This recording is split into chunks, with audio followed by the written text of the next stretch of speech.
We are at Xerox Auditorium with Donnie McCaslin. Donnie, welcome to Rochester. Thanks, Derrick. Good to be here. So you've had an interesting couple, 24 months or so, I would say. Huh?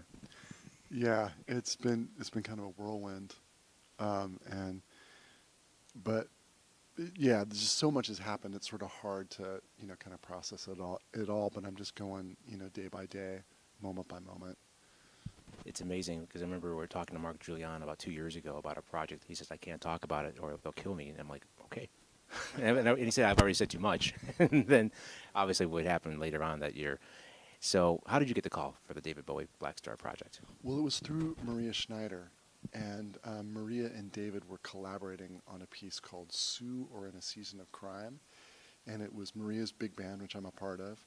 So they were meeting, and I was talking to Maria, and in fact, her drummer, Clarence Penn, couldn't make the session, so I recommended Mark to do it. And I guess at a certain point, Maria played David a record of mine called Casting for Gravity and suggested that he do something with me and my group. And that kind of got the wheels rolling, I guess. And they came down to hear us play at the 55 bar. And then about a week later was the first rehearsal for Maria and David's collaboration. And that's where I met him for the first time. Like, I saw him at the 55 bar, but I didn't actually meet him until that rehearsal a week later. And that's where it really, exchanged. He got my email and phone number, and then he sent me an email that night and sent me a song, and then it started really going from there. And that was in the summer. And then during the fall, he at different intervals he sent me songs, and then we started recording the following January. We're speaking to Donnie McCaslin here on Jazz 90.1. So from there, talk about you get that email, and it says from David Bowie, and you're like, I can't imagine. Yeah, it's sort of a surreal moment in a way. I remember just like looking at the email, and as I got to know him, he was really witty and really funny, and his emails weren't like long and verbose. It was just really clear and great. So I spent a lot of time thinking about my response. How do I want to word this exactly? Like, yes, yeah, it was really surreal.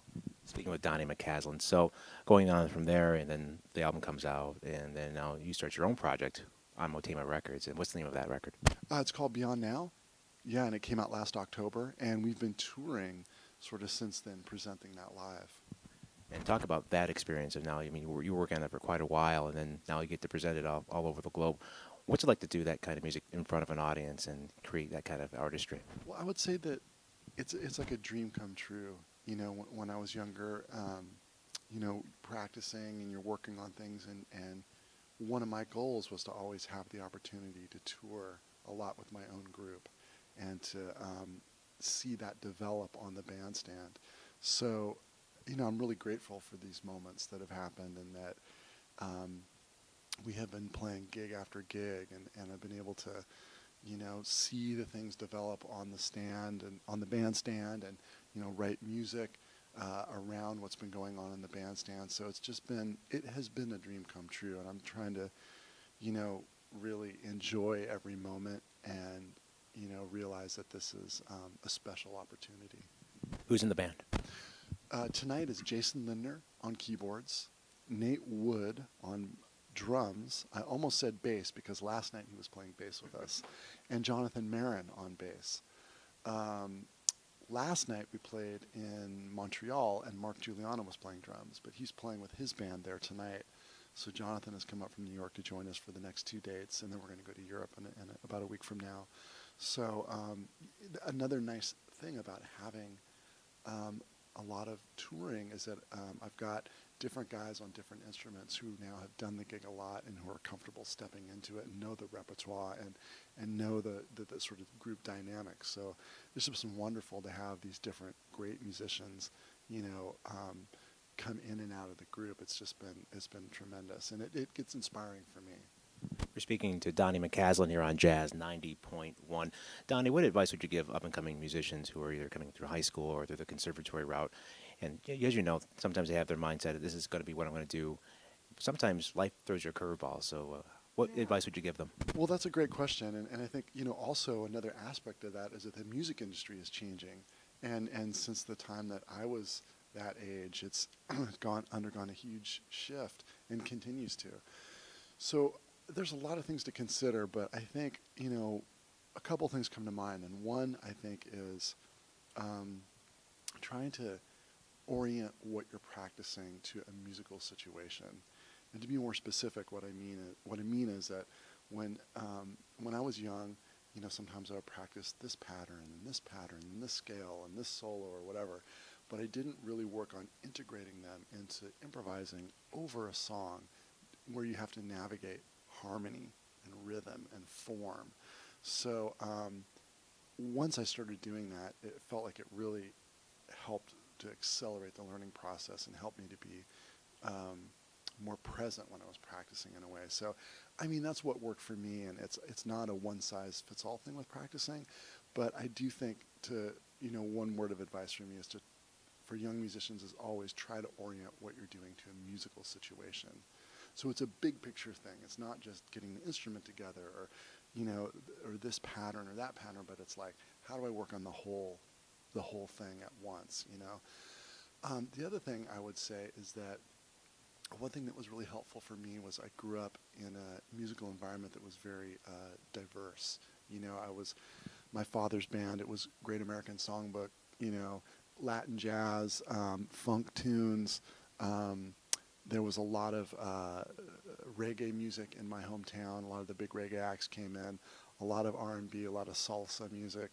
So I was interested in all that stuff and played all of it, and big band music and all that. And how that played itself out in my career was that when I was young, just out of college, I was able to step into a lot of different musical situations and find my way.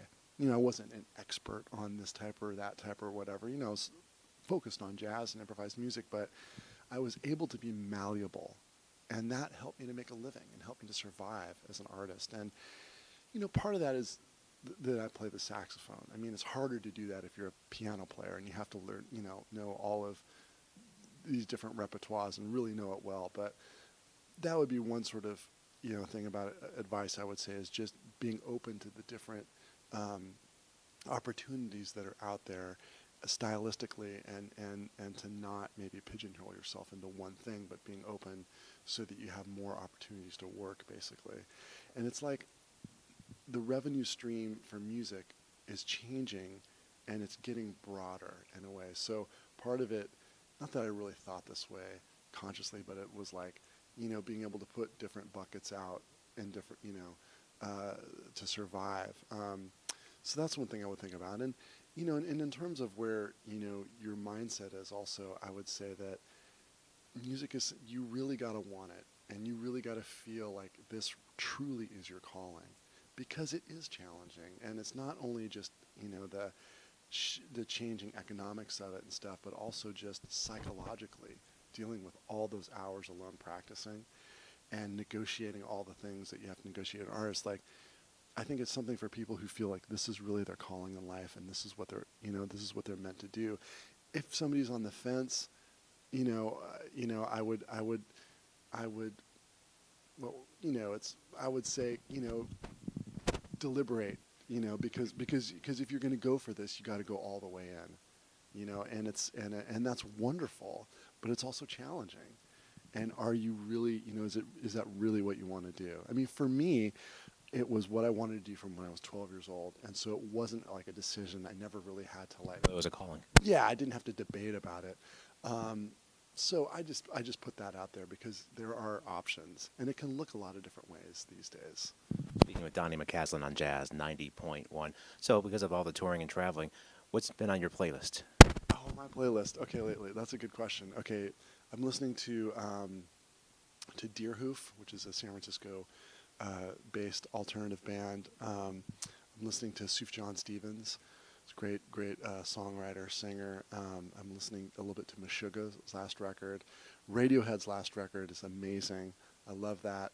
Laura Mouvala, her last record, I love. What else have I been listening to? There's another one I feel like I'm forgetting. I haven't been listening to much straight ahead jazz lately. More this sort of alternative, realm. Gail Ann Dorsey, I was listening to her record from about 2004. She's a bass player and singer who worked in David Bowie's band for many years, and she has a couple solo records. So I was listening to her last solo record. What else? That's kind of it. There's one I'm forgetting. Oh, Bon Iver's last record, 22 and Million, I think. I listen to that from time to time. That's I saw them live a couple months ago. It was a great show. And I know one of the guys, Mike Lewis, who plays bass and saxophone in the band, is a great musician. Speaking with Donnie McCaslin here at Jazz 90.1, playing 2 shows tonight at Xerox. Donnie, thanks so much for taking Jazz further.